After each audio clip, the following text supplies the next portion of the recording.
Hello guys, and welcome to another one of the many videos that will be happening in post ACL Melbourne. This is more of a short video talking about two other things that will probably not be covered in other videos, and I'll be trying to cover this. This is not relevant to the event itself, it's more relevant to things in the future. So if you're a player, I'd say Division 2, Division 1 player, please pay attention. If you are looking for a bit of juicy gossip, you're not going to find it here because what's already been done has been done. Those will be covered in probably future threads and videos that will obviously turn up somewhere on the internet.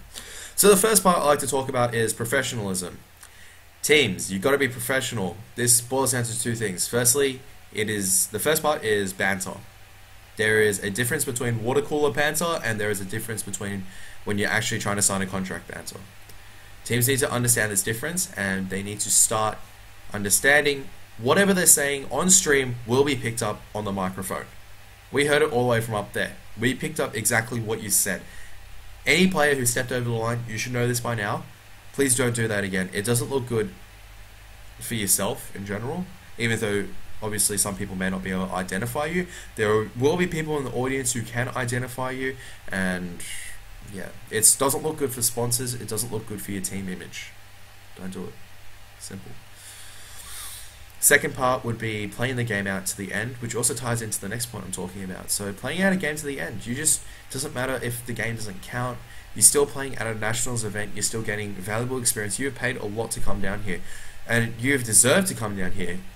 At the end of the day, there will always be losers, there will always be winners, and it's the way that the losers bow it as well is how it's going to change the attitude of a lot of teams.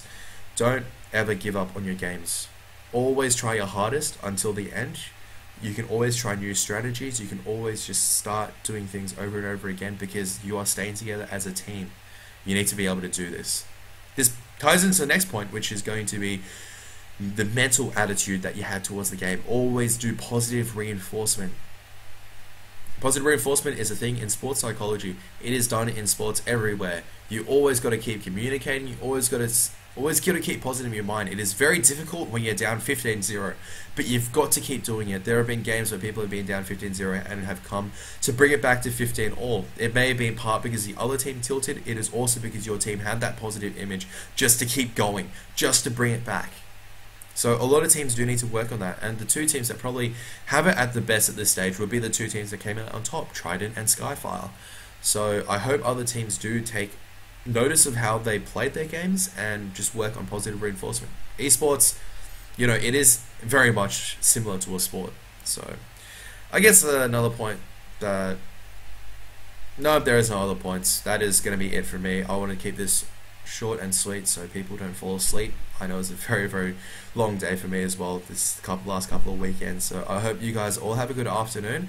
This is not meant to bash out any different player or team. This is honestly my hope that all the players and all the teams can improve together. In the future, Australian esports is actually becoming a thing, and we just all need to work together to try to present it in the best positive light possible. So I hope everyone has a good day, and this is going to be me signing out.